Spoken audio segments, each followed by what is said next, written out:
Hey guys, so here are 3 trips tips. So basically, I just landed in Nairobi in the middle of the night. I didn't expect there to be a safe place, but the thing is that once you realize these three tips that I'm gonna share, then it's like you're safe no matter where you are. I can't wait to get into it. So here's what happened. So first I say goodbye to the people that like the passengers that was next to me, which was the father and the son, the Polish ambassador and his son. And then I say goodbye to them. We had a good connection. And then I exit the airport on my own. So I didn't choose to go with them. I mean, he's like the Polish ambassador of like Kenya and some other places. So he's familiar, you know. It would have been a good choice, but I felt so connected because of the tips that I'm going to share. So I didn't feel that I needed anyone else. And I didn't have any heavy luggage because I'm traveling very lightly. So I only had my hand luggage. So I'm exiting the airport. Stands all these African men in the middle of the night in Nairobi. My first feeling is like, oh, this doesn't feel comfortable. I can also see that they have this very grounded connection. And I'm coming out there being like, okay, I need to find the guy that's picking me up, which I don't know how he looks like, but I have a name. No one calls out for me. So I'm just looking, making myself visible, you know? And then there comes this guy, this African guy, kind of like, my first feeling is like dark energy, you know? It's like, whoever this is, even if this is Felix, I don't want to be picked up by him. A little bit silent, he's telling me there's someone waiting for you. And I just feel anger in my belly and I instantly respond, no. I just simply disregard him. He's like, no, not an option for me, simply. So I'm just like continuing to look for Felix. And it did feel very easy. I felt like when I said no to him, he was like, like, like he was in a situation where he's just like, I don't know. It's like fear isn't real. I felt that he was afraid. Then I look up, I see a guy holding a picture of me because I asked someone to take a picture of me so that they can recognize who I am. And he has a picture, and I'm like, hey man, and he's like really relaxed, and we're doing like a high five, and he's a really cool guy. From there on, my journey has been taken care of real smooth. So the first tip is to have some sort of internal awareness. Real simple. You can just, for now, for 2 seconds, shift your attention to your body and just notice the sensations that is going on inside you. And you're a part of the whole, as the whole is a part of you. So having an internal awareness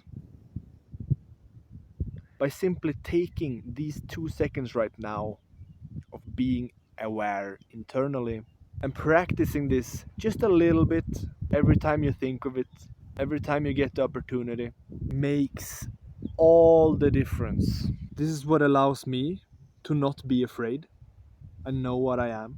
And also by constantly tuning myself, to the vibration of myself, I can be aware whenever there is something else happening that is not who I am. Second tips is to do what you feel is giving you more of yourself. So it can happen that you get an inspiring idea and you don't even have to wait for it. Any inspiring idea in your presence, doing that to the best you can with what you got, physically doing it, will transform your reality in ways that you cannot imagine. And again, like, I can't tell you why to do this. Just try, see what happens for yourself. Doing what makes you happy, you know, obviously, makes you more happy. And all these 3 tips is essentially one thing.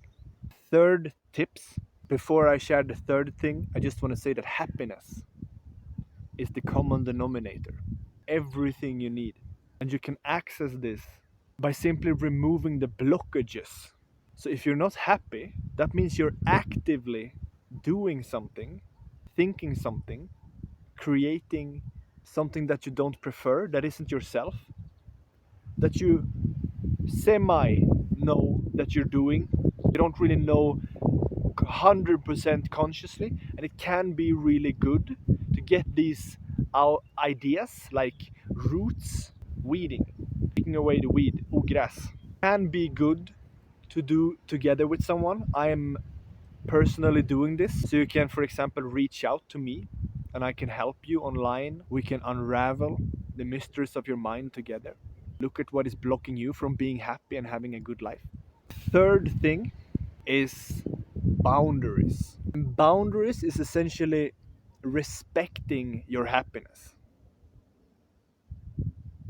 The third tips is that you already achieved happiness. You know that happiness is the essence of who you are, and you know that happiness is what is guiding you and motivating you and showing you what you need to do when you need to do it, and also supporting you.